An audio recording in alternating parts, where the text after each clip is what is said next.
안녕하세요. 안녕하세요. 네, 영양교육과 영양판정 강의할 권수경이라고 합니다. 만나 뵙게 돼서 굉장히 반갑습니다. 이제 앞으로 영양교사로 다 학교에서 이제 학생들을 가르치실 우리 선생님들 만나 뵈서 굉장히 반갑고요. 자, 우리가 이제 8개월이 남은 시간이고 사실은 지금 시작하는 시간이에요. 네, 그래서 지금 3월에 우리가 시작을 해서 8개월 동안 준비를 열심히 해서 여기 저와 같이 공부하는 모든 선생님들께서 11월에 임용고시에서 다 합격을 하시기 위해서 저도 최선을 다할 거고 선생님들도 열심히 하신다면 모두 다 합격하실 수 있을 거라고 제가 생각을 합니다. 자, 몇 가지만 이제 얘기를 첫 시간이기 때문에 몇 가지만 말씀을 드리고 강의를 시작하도록 할 거예요. 자, 첫 번째 한 3가지 정도 말씀을 드릴게요. 시험은 어떤 식으로 되어 있는가 하고 이제 우리가 공부를 할 때 어떤 식으로 할 것인가 하고 또 하나 알파 3가지 말씀을 드릴 거예요. 자, 첫 번째 시험은 어떤 식으로 나오느냐? 프린트 받으셨죠? 네, 프린트 받으셨을 텐데 여기 보시면 문항수가 나와 있습니다. 그래서 작년 시험부터 2020학년도 시험부터요. 이렇게 기입형이 6개, 서술형이 17개. 그래서 여기 표에 보면 변경 후라고 되어 있는 거, 이게 이제 작년 시험부터 적용된 그 문항수예요. 왜냐하면 이제 그 전에는 사실은 문항수가 조금 달랐고요. 논술형의 문제가 있었어요. 근데 이제 작년 문제부터, 즉 2020학년도부터 논술형은 빠졌고요. 전공시험에서. 전공시험에서 논술형은 빠지고, 여기 뭐 전공 A, B로 나눠져 있지만, 요거를 다 본다면, 기입형이 6개 문항, 그리고 서술형이 17개이거든요. 그래서 기입형, 서술형으로 나누어져 있는데, 기입형은 2점짜리고요. 서술형은 4점짜리예요. 그래서 기입형이 6개, 서술형이 17개. 논술형은 없습니다, 이제. 이렇게 문항수가 되어 있습니다. 이게 사실은 이제 그 전에, 논술형 한 문제가 끼어있던 그 전에는요, 사실은 이제 요거보다는 요 2점짜리 문제가 조금 더 문제수가 더 많았고, 서술형은 요 17개보다는 조금 문항수가 적었었는데, 작년부터는 이 서술형 문제가 17개로 사실은 조금 많아졌어요. 그 대신 논술형이 빠진 거죠. 그럼 이제 서술형과 논술형이 뭐냐? 죄송합니다. 서술형과 기입형이 뭐냐? 그거를 설명하기 위해서 뭐 설명보다 이런 거다 보여드리면 제일 좋을 것 같아서 제가 이제 최근에 문제를 가져왔어요. 기출문제를. 일단 4점짜리 서술형의 문제는 바로 작년에 11월에 봤던 20학년도 문제이고요. 요게 이제 4점짜리 서술형은 이런 식으로 나옵니다. 그래서 이렇게 뭐 영양교육 같은 경우는 주로 뭐 교환이라든지 뭐 아니면 뭐 교육의 계획 같은 거 쭉 이렇게 앞에 뭔가 배경이 되는 활용할 수 있는 것들 내용들을 쭉 나누어 주고요. 그 다음에 이제 작성 방법에서 답을 작성할 때 이렇게 해라, 이렇게 서술해라 라고 작성 방법이 나와요. 그럼 이 방법대로 답을 쓰시면 되는데 말 그대로 서술형은 단답형은 아니고 간단한 문장, 간단한 단어를 몇 개 이어서 답을 쓰도록 되어 있는 문제예요. 그래서 여기 작성 방법 보니까 한 개만 쓰라는 게 아니잖아요. 뭐는 뭐다, 이것만 쓰라는 게 아니라 여기 보니까 여기 이거를 우리가 행동 변화 단계 모델을 적용해서 교육을 할 때 지금 요거를 보니까 어느 단계에 도달하고자 하는지 그 명칭을 일단 쓰고 그 명칭 무슨 단계 명칭 쓰고 그리고 요 단계에 도달하기 위해서 우리가 할 수 있는 전략 2개를 제시해라. 그럼 이제 전략도 쓰고 그 다음에 이제 또 하나 이게 만약에 사회인지론을 또 적용한다면 여기 나와 있는 기억은 어떤 요인인지 그 명칭도 써라. 그래서 이렇게 3개를 쓰도록 되어 있는 거예요. 그래서 이렇게 간단하게 하나만 딸랑 명칭만 써라 뭐 요소 이름만 써라 그러면 기입형이 되는 거고요. 그래서 단순히 근데 요 바로 뒷페이지 보면 기입형이 있어요. 그 기입형을 같이 비교를 해보면서 볼게요. 네, 2점짜리 요건 이제 2019학년도 문제인데요. 네, 같은 교육 이론에 대한 문제예요. 같은 파트에서 나오는 문제인데 기입형이라면 이런 식으로 나오는 거예요. 쭉 이제 이래래 하고 있고 이렇게 한다. 그래서 여기 나오는 기역과 니은은 여기 계획적 행동이론을 적용한다 했을 때 거기에서 어떤 요인을 적용한 교육인지 명칭을 써라. 그럼 기역은 뭐, 니은은 뭐 이렇게 간단하게 한 단어 정도로 단답형으로 쓸 수 있는 게 기입형. 이 2점짜리. 근데 이제 이렇게 간단하게 뭐 명칭을 써라. 뭐 상담 같은 경우는 뭐 상담 기술이 뭔지 그 기술 이름을 써라. 뭐 아니면 교육 방법이다 그럼 이거는 교육 방법 중에 어떤 방법인지 그 방법이 뭔지 써라. 그냥 간단하게 한 개의 단어로 간단하게 쓸 수 있는 게 기입형. 근데 이제 보니까 똑같은 이론에서 나온 건데 서술형은 명칭을 쓰고 그 단계에 할 수 있는 전략도 쓰고 이런 식으로 해서 어떤 단답형의 간단한 요점이 아니라 그 요점을 둘러싼 주변 내용을 같이 물어봐요. 그래서 지금도 여기 같은 경우는 그 단계의 명칭을 쓰고 그 단계에서 할 수 있는 전략도 써라.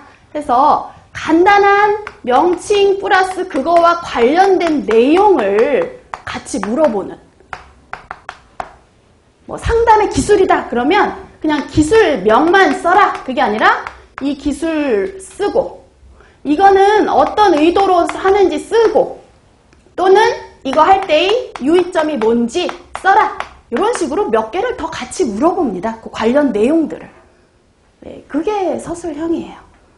그래서 뭐가 굉장히 더 심화된 어려운 내용이 나와서 서술형이 아니고요. 파트는 똑같은데 간단한 걸 물어보느냐. 그 간단한 단순히 암기할 수 있는 간단한 단답형을 물어보느냐. 그거와 관련된 그 주변에 있는 내용까지 같이 정확하게 아는지 이해하고 있는지를 물어보느냐. 요청입니다. 예, 그래서 서술형과 기입형. 근데 기입형이 사실은 문항수가 많단 말이에요. 17개. 그 얘기는 그 전에 시험은 논술형이라는 게 있기 때문에 웬만하면 그냥 간단하게 물어보겠다라는 문제들도 좀 있었어요. 8개 정도 됐거든요.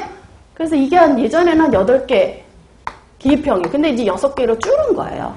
그리고 이제 서술형 같은 경우는 13개였는데 지금은 17개로 늘었어요. 그러니까 간단하게 요약, 어떤 중요한 요점만 기억하시면 안 되고 그 요점, 그 중요한 개념이 나올 때 그 개념은 왜 나왔고 요거는 어떨 때 써야 되고 요거는 쓸 때는 어떤 점을 유의해야 되고 한 그 관련 내용을 조금 더 이렇게 넓혀서 기억을 해주시고 정리를 해주셔야 돼요. 자, 그거는 이제 우리가 같이 하면 되는 거니까요. 자, 그래서 시험은 이렇게 나온다라고 보시면 되겠고, 그래서 우리가 공부할 때 그냥 단순히 달달달 요거는 요거 이렇게 외우기보다는 요게 왜 나왔나, 어떤 배경에서 요걸 나왔고 요거를 이용하기 위해서는 우리가 어떤 것들을 해야 되는지 이렇게 좀 같이 관련 내용까지 잘 기억을 해주셔야 된다는 거. 자, 두 번째는 이제 공부는 어떻게 할 것인가인데요. 공부는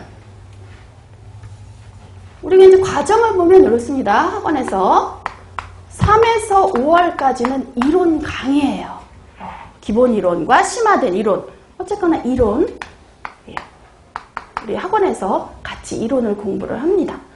그리고 6월 달에는 이제 혼자 배운 이론을 잘 복습을 하시고요. 7, 8월에 문제풀이반이 있을 거예요. 이거 좀 지울게요.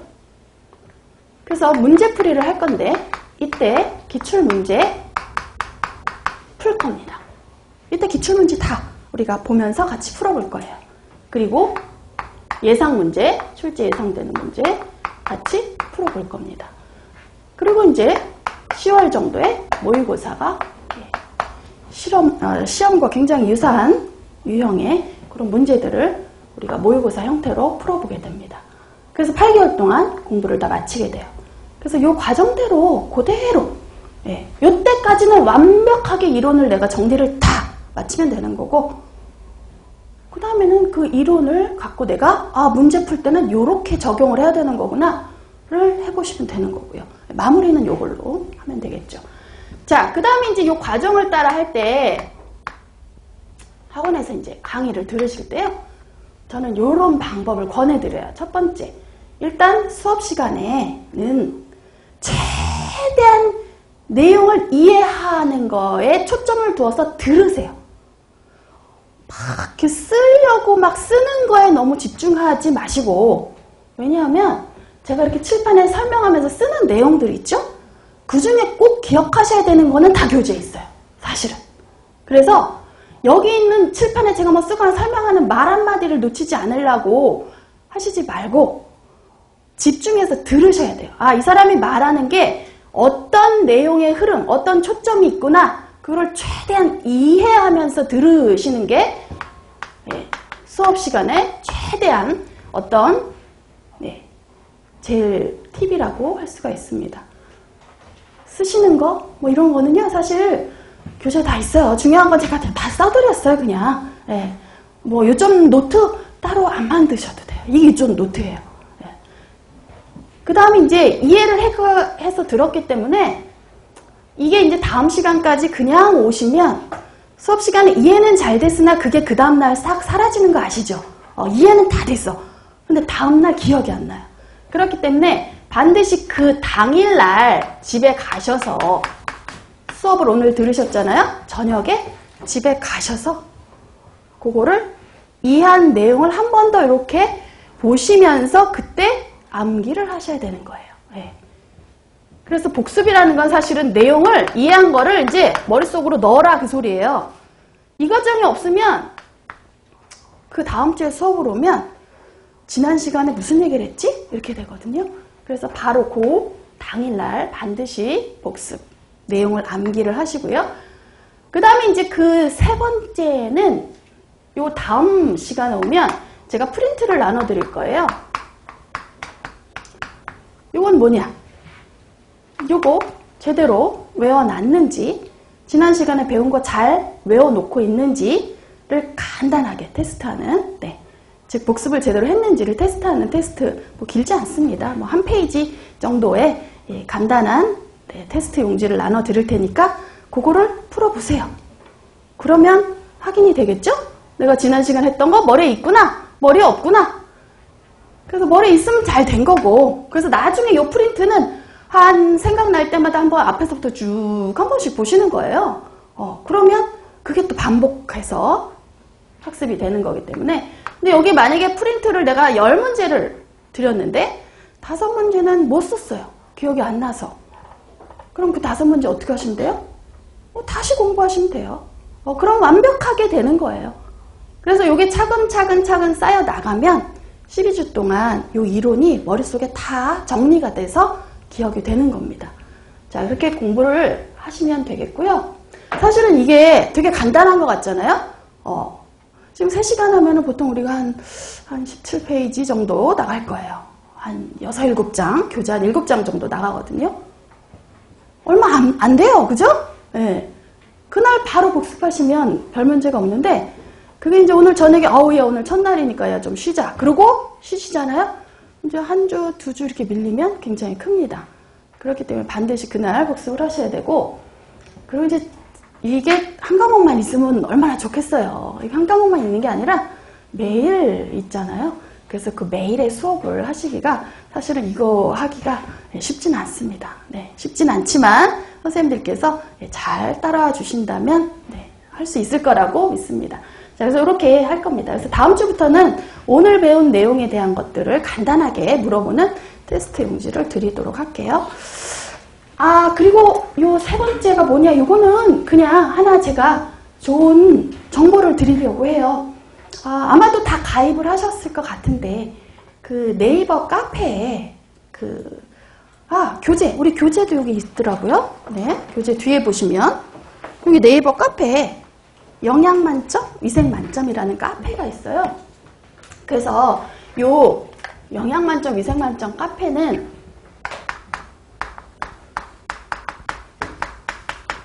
우리 학원에서 공부하시는 모든 선생님들과 또 시험을 준비하시는 많은 선생님들께서 같이 들어오셔갖고 이거는 내가 혼자 공부하다 보니까 잘 모르겠는데요? 또는 이제 학원에서 수업을 들었는데 막상 집에 가니까 이게 잘 이해가 안 가네 하는 문제들이 있잖아요.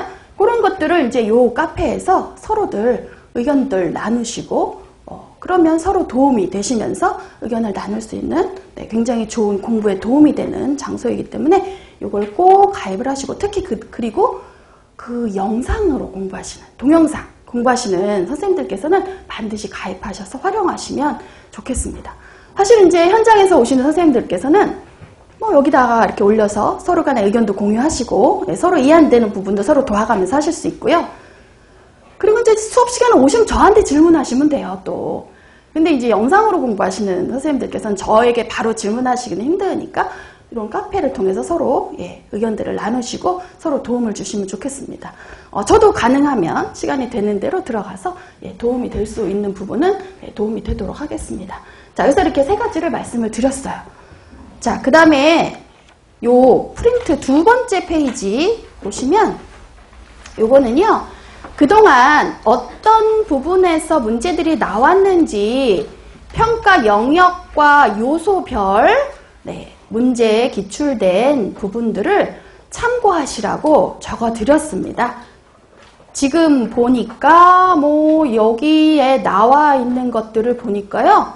일단 이론에 있어서는 이론 또 교육의 과정이라든지 교육의 방법이라든지 상담과 관련된 문제들은 거의 빠진 적이 없죠. 해마다. 근데 희한하게도 계속 납니다. 이 파트에서. 그래서 요런 데서 나는구나 참고하시고요. 그리고 실제 여기 나온 문제들을 우리가 7월, 8월 달에 다 풀어보실 거예요. 그때 다 문제집에 기출문제와 또 출제 예상 문제들이 들어가 있는 문제집을 드릴 겁니다. 그래서 이건 참고하시면 되겠습니다. 자, 이제 교재를 보죠. 이제 공부를 해보죠. 영양교육부터 할 거예요. 우리가 이제 12주 강의인데요. 영양교육을 한 8주 정도 하게 됩니다. 그리고 판정 과목을 4주. 근데 4주에 끝내기가 어려워요. 그래서 보강이 있을 예정입니다.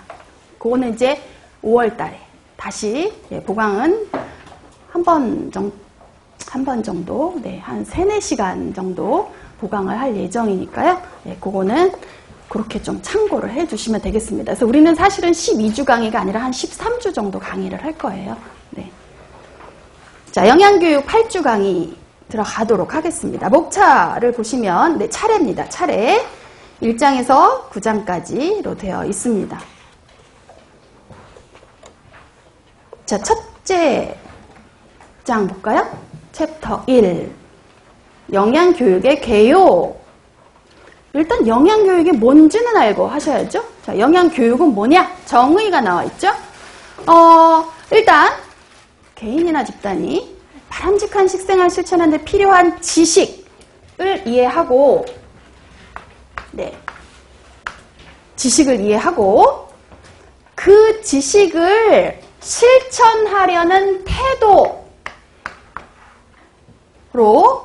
변형해서, 즉 지식을 갖고 그 태도를 갖게 해서 스스로 행동하게 하는 것을 우리가 영양교육이라고 해요. K를 주고요. 지식을 줘요. 그러면 A, 태도가 갖게 되거든요. 그리고 스스로 행동하게까지 도와주는 거. 근데 중요한 거는 이제 행동 변화예요. 행동 변화. 결국은 행동 변화가 돼야 되는 거예요. 그죠? 자, 근데 이제 그래서 K 해서 A 갖게 해서 B 하게 하는 거구나. 이렇게 기억하시면 쉽습니다. 근데 K가 뭐냐? 조금 더 밑에 잘 설명이 돼 있죠? 올바른 식생활에 필요한 지식이에요. 바른 식생활 하려면 알아야 될 게 있잖아요. 우리가 영양적인 지식이 있어야지 할 거 아닙니까? 그리고 태도, attitude에서 A, 태도인데요. 이건 쉽게 얘기하면 마음 자세? 이렇게 얘기하시면 이해하기 편해. 마음 자세. 태도인데, 그래서 현재 식생활 개선에 대한 흥미를 갖게 한다든지, 개선하고자 하는 의욕을 갖는 거를 우리가 이제 태도를 갖게 한다, 이렇게 하거든요. 뭐, 다른 말로 하면 마음을 갖게 한다, 이거죠, 뭐. 마음 자세를 그렇게 갖도록. 그래서 결과적으로는 행동이 변화가 돼야 됩니다. 그래서 이때 행동, 식생활 개선 실천에 대한 지속 또는 습관. 사실은 이 행동 개선은 한 번만 이뤄졌다고 해서는 안 되고요. 그거 완전히 그 사람의 습관으로 자리 잡아야 돼요. 그래서 K 주고 A 갖게 해서 스스로 B 하도록 하는 게 영양교육이에요. 그러니까 요 K를 주는 게 굉장히 첫 번째 단계란 말이에요. 일단 K를 줘야, 지식을 알려줘야, 그 다음에 이렇게 개선하려는, 바꿔봐야겠네. 내가 지금 식생활 조금 안 좋았었구나. 알게 되니까 이제 그럼 바꿔야겠네. 라고 되는 거거든요. 그래서 이제 K 갖게 하면 A를 갖게 하고 이것이 마음을 그렇게 먹으니까 B하게 한다. 라고 하는 이제 그 교육 이론이 KAB 모델이라는 거예요. 지식을 주고, 그러면, 내가 이거 틀렸었네? 바꿔야겠네? A 갖고, 바꾼다! 근데 이제, 그래서 이제 이거 사실은 예전의 기본 개념이거든요. 그러면, 여기서 제일 첫 번째 단계가 뭐예요? 첫 번째. 지식? 그러니까 지식의 보급을 굉장히 중요하게 생각했었어요. 예전에는. 그래서 이 KB 모델에 따르는 교육에서는 이 지식 보급을 굉장히 중점적으로 했었어요. 영양교육할 때. 일단 지식 주는 게 중요해. 모르니까 알려줘야 돼. 지식. 이거를 굉장히 중점을 뒀는데 가만히 보니까 사람들이 지식을 갖게 된다고 그래서 행동 변화가 다 되는 건 아니더란 말이죠. 지식을 알게 했는데 알긴 알아. 근데 그 사람의 식습관이, 식행동이 꼭 바뀌지는 않는다라는 거예요. 보니까. 지식을 주는 게 행동 변화는 아니다. 왜? 이 행동이 변화되려면 지식 말고도 행동에 영향 주는 요인이 너무 많아요.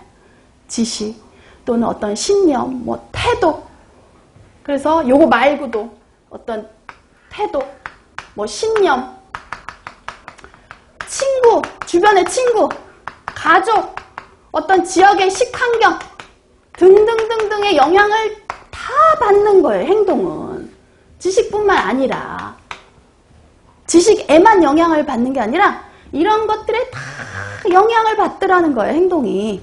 그래서 요즘은 사실은 지식을 주는 게 너무 중요해 라고 하기보다는 거기에 2번에 나오는 것처럼 바람직한 식생활을 실천하는 데 필요한 지식, 태도, 그리고 행동에 영향을 주는 여러 요인들, 행동에 영향을 주는 여러 요인들과 관련된 다양한 학습 경험을 제공하도록 계획된 교육 과정이다 라고도 얘기를 합니다. 그래서 행동에 영향 주는, 예전에는 사실 지식 보급을 영양교육에 다 이렇게 생각을 했다면, 옛날에는. 요즘은 그렇진 않아요. 지식 말고도 행동에 영향 주는 여러 가지 요인들에 관련된 것들을 다 우리가 수정을 하려고 합니다. 영양교육에서. 예. 자, 그리고 두 번째, 상담. 이 상담이 왜 나왔느냐? 기출이 됐었거든요. 사실은 이제 2012년도에 기출이 됐었던 게 교육과 상담에 대한 어떤 특징을 묻는 문제가 나왔었어요. 그래서 이런 얘기도 나왔었고, 지식이 행동 변화는 아니다. 그리고 이제 교육과 상담을 조금 비교를 해보자면, 이게 같은 거예요? 다른 거예요? 달라요? 같아요? 사실은 같기도 하고 다르기도 해요. 왜냐? 교육이라는 큰 파트의 한 부분이 상담이에요. 그래서 우리가 뭐라고 얘기하느냐? 상담은 교육의 일환이다. 그냥 교육이라는 큰 포괄적인 거 안에 한 부분이 상담이에요. 그래서 상담은 교육의 일환이다. 교육이라는 큰 부분 중에, 큰 틀 안에 하나의 부분이 상담이거든요. 이런 내용도 나왔었고, 그때는 객관식이었어요, 사실은. 네, 객관식이었기 때문에 보기에 뭐 상담은 교육의 일환이다, 뭐 이런 문장이 틀리느냐 맞느냐 뭐 이런 걸 이제 알아보는 문제들이었는데, 그래서 사실은 이제 상담은 교육이에요. 교육의 한 파트라고 보시면 돼요. 근데 조금 차이가 있어요. 뭐가 있느냐? 일단 교육이다라고 하면 우리가 그냥 일반적으로 선생님이 학생에게 보통 가르치거나 학습을 시키는 거죠. 일반적으로 교육하면 교육자가 대상자에게 지도하고 학습하는, 일방적으로 지도하고 학습하는 게 그냥 일반적인 교육. 근데 상담은 그거보다는 조금 더 달라요. 그냥 일방적으로 교육자가 이렇게 대상자한테 뭔가 정보를 주고 알려주고 하는 것보다는 상담자와 내담자가 굉장히 긴밀한 신뢰관계를 갖고 두 사람이 서로 대면을 하면서 서로 협력을 해서 어떤 목표, 여기서 목표는 이제 뭐 식생활 개선이 되겠죠, 사실은. 그 목표를 위해서 서로 굉장히 긴밀하게 협력하면서 그 목표를 향해서 같이 달려갑니다. 그렇기 때문에 상담은 교육의 일환이지만 특히 다른 방법보다도 더 이런 특징이 있어요. 보시면 대면적, 주로 상담자와 내담자가 이렇게 같이 대면해서 이루어져요. 우리가 상담하면은 상담하러 가야지 이런 느낌이 있잖아요. 대면적이고요. 그리고 아까 얘기한 것처럼 두 사람이 아주 굉장한 신뢰관계를 토대로 둘이 서로 협력하면서 이루어집니다. 그렇기 때문에 상호 의사소통이 굉장히 활발하고요. 또한 이런 서로 간의 상호작용으로 같이 달려가는 거예요. 신뢰, 협력 이런 것들이 서로 상호작용이 굉장히 활발하게 일어납니다. 그래서 우리가 역동적이라고 얘기를 하는 거예요. 그래서 이거는 상담이 가진 굉장한 특성이다 라고 얘기를 합니다. 그래서 이런 상담의 특징까지 상호의사, 대면, 역동적이다 하는 이런 내용까지를 이제 우리가 물어봤었어요. 2012년도에. 네. 그래서 이런 특징이 지금 정리되어 있으니까 보시고요. 자, 그리고 여기 보니까 제가 이게 12년도 문제를 하다 보니까 2009년도인가 이런 문제가 나왔던 게 생각이 2010년도에 나왔던 문제 중에 이런 게 있었어요. 자, K를 주고 A를 갖게 해서 B를 하게 하려고 한다. 그래서 거기 각각에 맞는 학습 목표를 쓰시오. 자, 이미 K, A, B가 뭔지는 다 이해하셨죠? 네. 자, 그러면 제가 한번 물어보겠습니다. 아침 식사의 중요성을 안다. 요거는 뭐가 관련된, 적용된 학습 목표가 될까요? 그렇죠. 안다가 중요한 거예요. 안다. 아침 식사를 하려고 결심한다는 뭡니까? A죠. 결심한다. 마음을 먹었다잖아요. 마음을 먹었다. 마음 자세와 관련된 건 A입니다. 자, 그리고 아침 식사를 한다는 뭐에 대한 거예요? P입니다. 한다. 행동이잖아요. 네. 그래서 이런 거를 묻는 아주 기본적인, 어렵지 않죠? 네, 그런 문제도 나온다는 거죠. 자, 그래서 그렇게 하나하나의 기본 개념부터 정확하게 짚고 가시는 게 중요합니다. 자, 영양교육은 목표가 있어요. 어떤 목적이 있느냐? 어떤 목적이 있을까요? 자, 대상자가 일상생활에서 문제를, 이때는 우리는 이제 영양교육이기 때문에 대부분 영양문제, 건강문제예요. 영양문제를 해결하도록 바람직한 식생활을 하게 유도함으로써 영양상태 개선과 건강 유지하게 하는 게 큰 목적입니다. 궁극적으로는 요거예요. 영양상태 좋게 해서 건강 유지하게 하는 거. 이게 궁극적인 목적이에요. 근데 이런 궁극적인 목적을 달성하기 위해서는 우리가 구체적으로 해야 될 단계별의 목표가 있습니다. 그래서 그 목적을 이루기 위한 구체적인 단계를 하나하나 구체적으로 뭐를 해 나가야 되느냐를 목표라고 해요. 네. 그래서 건강, 영양 개선, 건강 유지라는 큰 궁극적인 목적을 이루기 위해서는 알아야죠. 식생활 관련된 지식, 어떤 게 바른 식생활이고 뭘 먹어야 되는지, 그리고 마음을 먹어야죠. 개선하려고. 태도, 그리고 궁극적으로 행동이 바뀌어야죠. 행동의 개선, 그런 것들이 이루어져야 궁극적인 목적을 달성하게 돼요. 그래서 목표라는 거는 어떤 목적을 이루기 위한 우리가 구체적인 단계라고 생각하시면 됩니다. 지식이나 태도나 행동이 바뀌는 걸 통해서 개선이 되고 건강이 좋아진다 라는 거예요. 네, 이해하고 지나가시면 되겠죠? 자, 그래서 이제 이 목표 달성을 하게 되면요, 우리가 어떻게 되느냐, 의의가 바람직한 식생활 하게 되지요. 그러면 이제 당연히 영양 개선 되겠지요. 그럼 뭐 질병 예방, 건강 증진 될 것이고, 이건 사실 국민의 건강은 사회 비용하고도 관계 있습니다. 특히 의료 비용 절감이 되고요.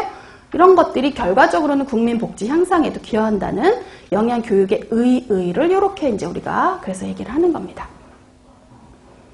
자, 이해하시고 가시면 되겠습니다. 자, 세 번째, 필요성. 자, 요거는 중요합니다. 지금 필요성을 여기서 몇 가지로 정리를 했는가 봤더니 5가지로 정리를 했어요. 그렇죠? 5가지의 제목이, 다음 시간에 테스트지에 필요성을 5개 쓰시오 하면 이 5개의 제목을 쓰시면 됩니다. 실제 이 필요성에 대한 문제도 공부 학년도에 나왔던 문제입니다. 그래서 이제 아까 기출문제에서 나눠드린 그 참고하시라고 나눠드린 거에 보면, 09년도에 필요성이라고 나왔다고 되어 있는 게 이제 바로 이 내용을 물어본 거예요.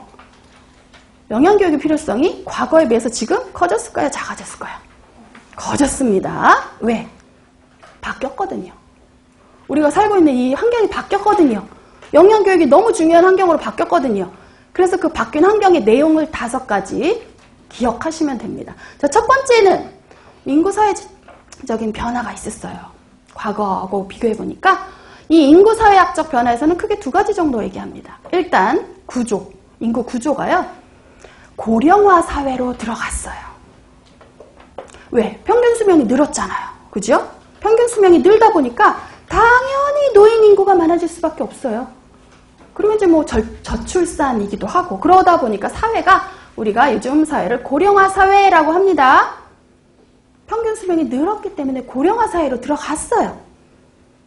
그래서 이런 분들이 사실은 나이가 드신 분들이 항상 하는 얘기가 뭐냐면요, 나 너무 오래 사는 거를 지금 내가 바라는 게 아니고 항상 뭐라고 하시는지 아세요?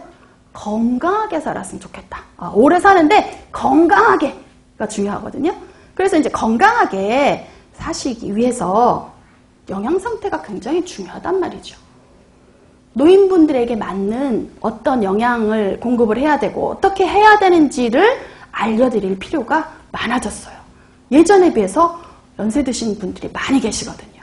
그 나이에 맞는 내용들을 알려드릴 필요가 많아졌단 말이죠. 네. 자, 2번째는 식생활의 사회화. 이거는 뭐냐면 옛날에는 집집마다 엄마들이 밥을 준비하고 식구들한테 줬어요. 집에서 이루어졌어요. 근데 지금은 사회에서 그런 역할들을 감당한다는 건데, 이해하기 쉽게 하면 맞벌이 부부가 많아졌어요. 즉 주부들이 사회생활을 합니다. 그럼 어떻게 돼요? 패턴이 변하죠. 옛날에 엄마가 막 그냥 하루 세끼 그냥 열심히 시장 가갖고 이렇게 음식 해서 이렇게 식사 준비했는데, 이제는 그러진 못하잖아요. 뭐 어떻게 돼요? 패턴이 변화되겠죠. 외식도 많이 하고, 간편식도 많이 사 먹고, 배달 음식도 많이 먹고, 요즘 마트에 가면 반조리 식품도 좋은 게 굉장히 많죠? 반조리 식품도 사다 먹고, 이렇게 바뀌었어요. 그리고 엄마 혼자 준비하는 게 아니에요. 엄마가 바쁘거나 늦게 오거나 하면 뭐 아빠가 됐던, 아니면 자녀가 됐던, 누구라도, 구성원 누구라도 사실은 이 건강한 식생활을 위해서 내가 식사를 어떤 걸 외식을 하더라도 이런 거를 시켜야겠다, 이런 걸 시켜 먹어야겠다, 뭐 간편 조리식을 사더라도 이런 거를 조금 사 먹어야겠다를 좀 정확하게 알고 해야 되거든요. 그래서 영양 교육이 더 필요해졌습니다. 설명을 길게 했지만 선생님들은 요 교재에 나오는 그 내용만 정확하게 기억하시면 되겠습니다.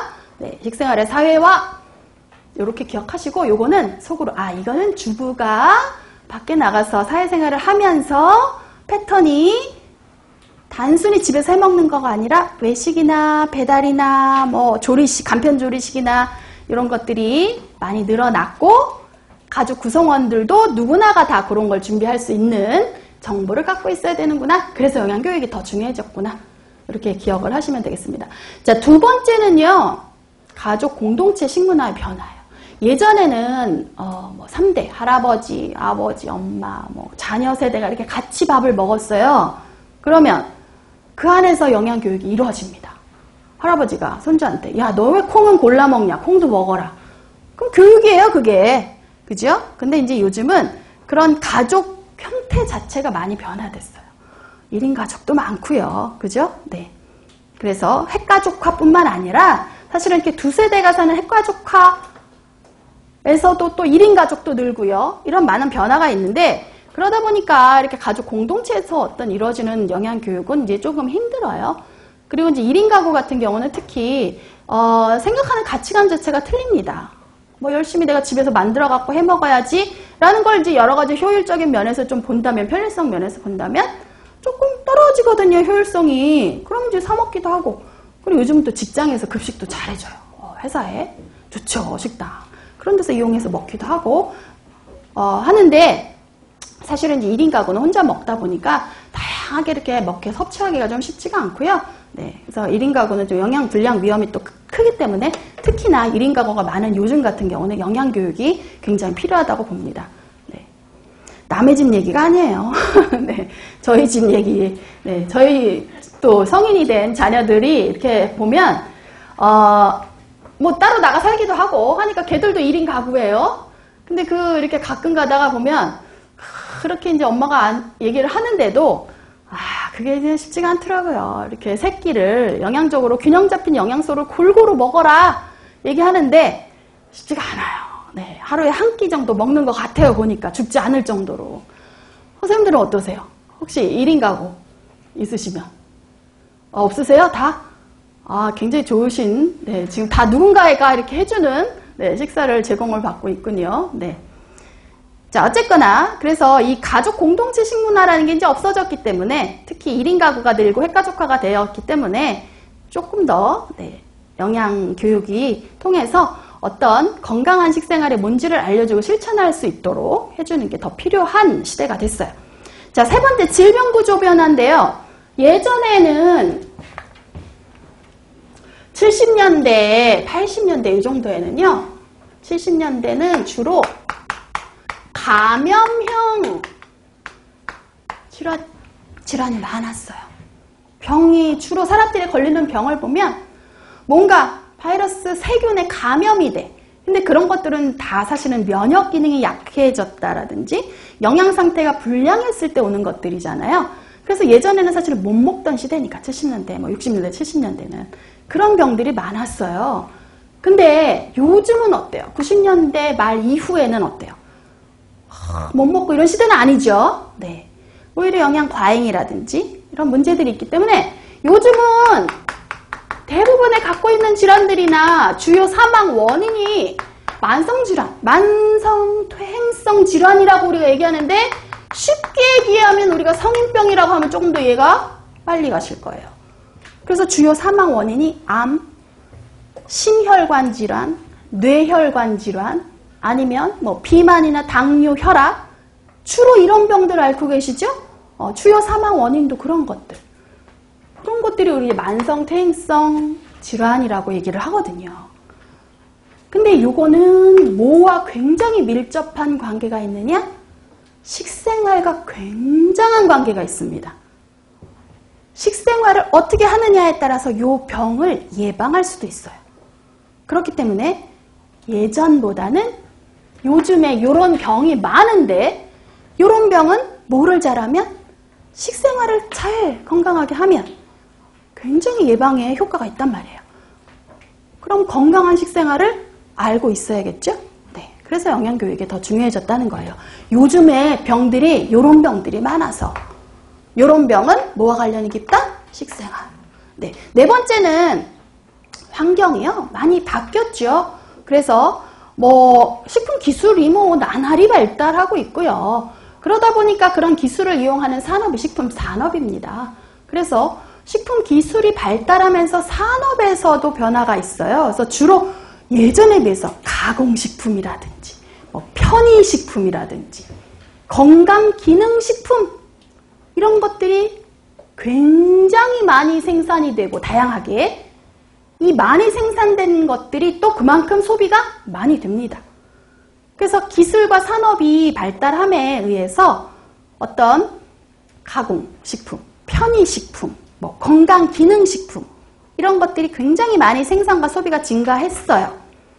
그러면 이 가공식품이 어떻게 만들어져 그 안에 뭐가 있는지 알고 선택을 해야 될 거 아니에요. 가공식품이 이렇게 수많은 종류가 있는데 내가 혈압이 좀 높아요. 그럼 그 중에서 나는 어떤 걸 좀 골라봐야 될 거예요?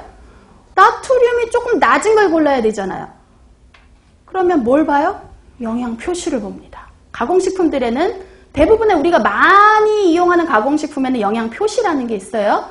그 영양 표시에 나트륨 함량을 보고 골라야겠죠. 근데 그 내용을 몰라요, 사람들이. 네. 가공식품을 많이 나오니까 많이 먹고는 있는데 몰라요. 내가 건강하기 위해서는 어떤 걸 보고 어떤 걸 선택해야 되는지를 모릅니다. 그래서 건강에 좋은 나에게 맞는 올바른 선택하기 위한 정보를 줘야 된다는 거예요.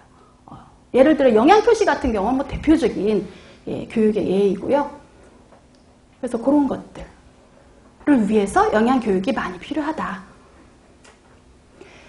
두 번째는 지금 외식 그 업계에 보면 예전보다 굉장히 다양해졌습니다. 정말. 그래서 국제화된 외식 산업? 그냥 짜장면 이 정도가 아니잖아요. 외식하면. 요즘은 정말 온 세계 나라의 음식들을 우리나라에 앉아서 다 먹을 수 있어요. 동네에서. 그죠? 근데 그 나라의 그 음식은 뭘로 만들고 어떤 것들이 들어가고 이런 것들이 조금 우리가 이해가 되어야 이것도 역시 나에게 맞는 건강에 좋은 것들을 조금 선택할 수 있다는 거죠. 그래서 그러기 위해서 이런 어떤 세계의 음식 문화에 대한 이해 같은 것들도 영양 교육을 통해서 할 필요가 있습니다. 그래서 이 두 가지는 전부 다 올바른 선택 정보를 주기 위해서 우리가 필요하다는 거예요. 너무 많은 가공식품 중에서 나에게 적절한 거를 선택하기 위한 내용을 알아야 된다는 거죠. 많이 먹으니까 우리가. 자, 세 번째, 정보 전달. 이것도요, 예전에는 그냥 정보하면은 TV나 라디오 정도? 였어요. 대중매체. 근데 요즘은 사실은 이 대중매체를 통해서 정보를 접하기보다, 물론 이것도 있지만 정보가 굉장히 개인화 되었어요. SNS, 인터넷, 그런 것들을 통해서 굉장히 많은 정보를 우리가 접할 수가 있습니다. 그래서 대중매체뿐만 아니라 이 개인화된 정보들을 통해서 많은 정보를 얻는데 다 그렇다는 건 아니지만 문제점은 뭐냐? 왜곡된, 즉 잘못된 정보가 많아요. 그래서 너무 많은 우리가 정보에 지금 쌓여 있는데 요즘 세대 이 중에서 건강에 좋은 정말 나에게 건강에 적절한 올바른 정보를 선택할 수 있어야 되는 시대가 됐습니다. 그러기 위해서는 어떻게 해야 돼요? 알아야 돼요. 뭐가 올바른 정보인지 알아야 돼요. 구분할 수 있어야 돼요. 그거를 뭐를 통해서 우리가 얻을 수 있어요? 영양교육을 통해서. 그래서 이것도 역시 이런 너무 많은 왜곡된 정보도 있고 한 이 정보 홍수 속에서 올바른 정보를 선택하기 위해서 필요하다라는 거예요. 그래서 이 지금 우리를 둘러싼 이 환경들, 가공식품 많이 먹는 환경, 그리고 여기저기에서 막 온갖 정보가 되게 많은 환경, 그리고 여기저기에서 내가 골라 먹을 수 있는 모든 것들을 다 먹을 수 있는 환경에서 건강에 좋은 정말 적절한 걸 선택하기 위한 정보를 교육할 필요가 있다는 거예요. 자, 다섯 번째는 정책들이요. 보면 전부 다 한 90년대 정도 중반 이후를 기점으로 많이 방향이요. 건강을 중요시하는 정책들이 많아졌어요. 그러다 보니까 여기에서 말하는 얘기는 결국 질병은 걸리기 전에 예방하자. 왜? 요즘 다 이런 병이니까 예방이 중요하다. 그 예방 중에는 운동도 있고요. 뭐 여러 가지가 있어. 금연도 있고요. 근데 또 그 중에 중요한 한 파트가 뭔지 아세요? 영양이에요. 영양. 그래서 여기 이런 여러 가지 건강과 관련된 정책들이 개발되면서요. 영양을 좋게 하기 위한 영양 교육이 중요성이 굉장히 중요해졌습니다. 네. 그래서 이 정책과 관련된 거는요. 마지막 장, 9장에서 우리가 사실은 다 좀 자세하게 보실 거예요. 네. 그래서 여기서는 영양 교육의 필요성 이런 정책들이 많이 개발돼서 여기서 굉장히 중요시하게 됐다라고 정도 기억을 하시고 그럼 이제 대표적인 정책은 뭐가 있는지 교재에 있으니까 한번 보기는 할게요. 첫 번째, 국민 건강 증진에 대한 관심 증가. 이게 이제 90년대 넘어서면서부터 사람들이 건강이 굉장히 중요한 것 같아. 이렇게 됐거든요. 그래서 만들어진 게 95년도에 국민건강증진법이라는 게 만들어졌어요.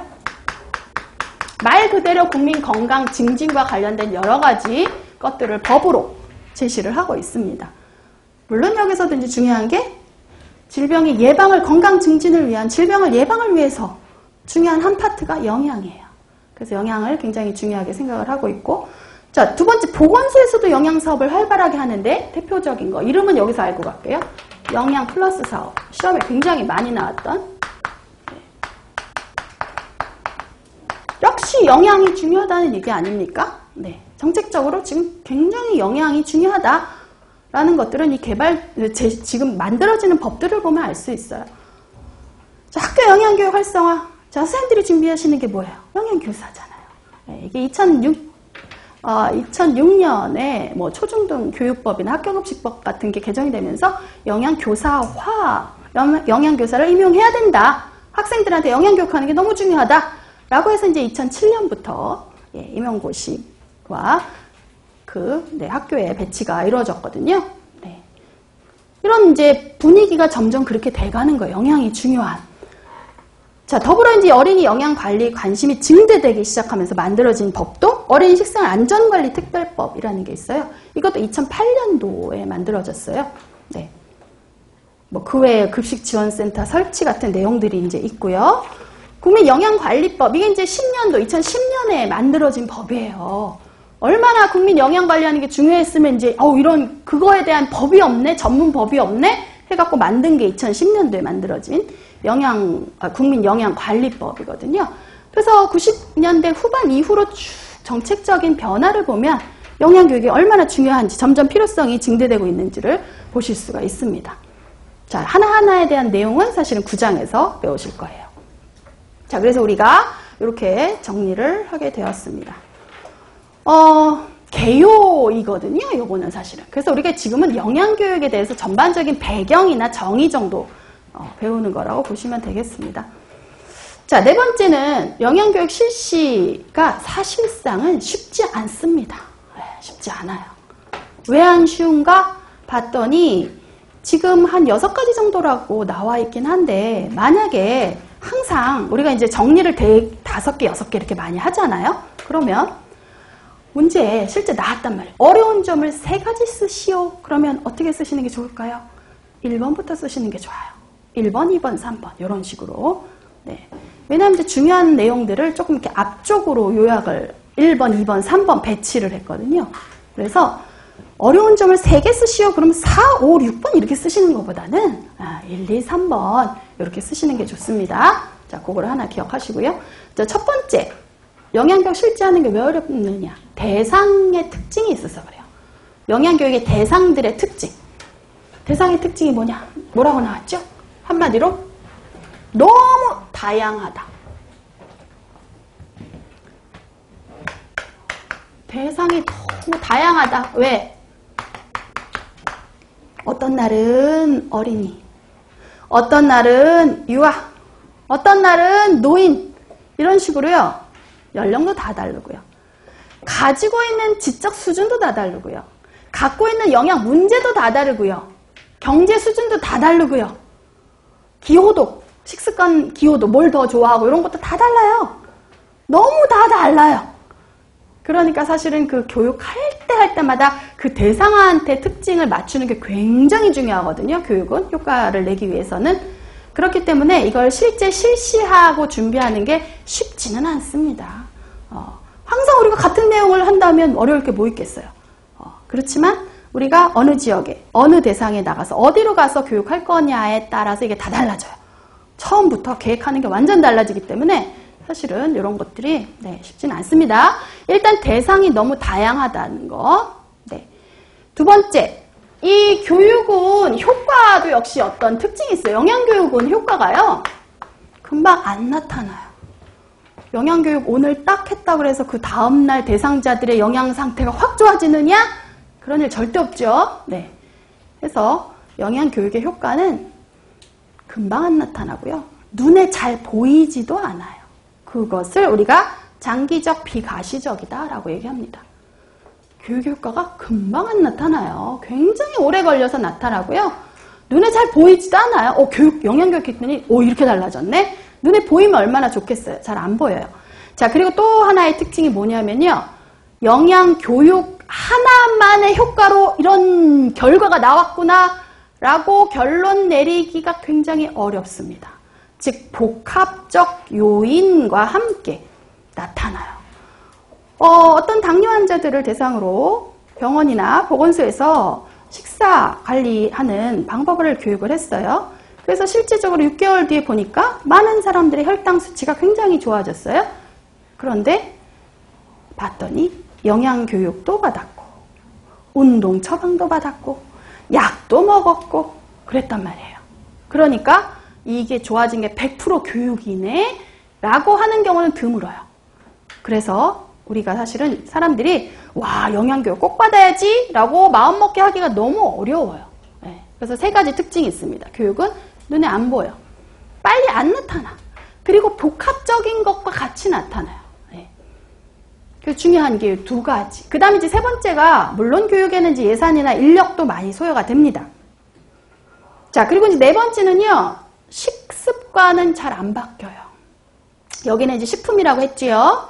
즉 이제 식품 또는 이제 식습관 같은 거는요. 보수적이다. 잘 안 바뀐다는 거예요. 자기가 갖고 있는 거를 굉장히 고수하려고 그러고 잘 안 바뀌려고 해요. 특히 어르신들. 사실은 이제 이게 많이 오랜 기간 동안 가졌던 습관이니까 더 고치기 힘들겠죠. 5세, 6세대는 유아의 편식 교정은 어려운 게 아닌데요. 사실은 50대, 60대, 70대 어르신의 어떤 것들은 조금 식습관이 이렇게 바뀌는 경우가 쉽지는 않습니다. 그래서 보통 우리가 편식 교육한다 그러면 어린이들 대상으로 하는 것이지 어른 대상으로 편식 교육한다라는 얘기 들어보셨어요? 별로 없어요. 잘 안 바뀌어서 힘들고요. 자, 그 다음에 이제 효과는요. 똑같은 교육을 받았다 하더라도 그 사람이 집에 가서 그거를 이제 배운 거를 실천을 할 때 이게 경제와 관련이 있어요. 내가 그거를 살 수 있는 여러 가지 경제적인 여건, 실행할 수 있는 경제적인 여건하고도 굉장히 직결되어 있기 때문에 그게 또 사람마다 다 다르게 나타날 수 있습니다.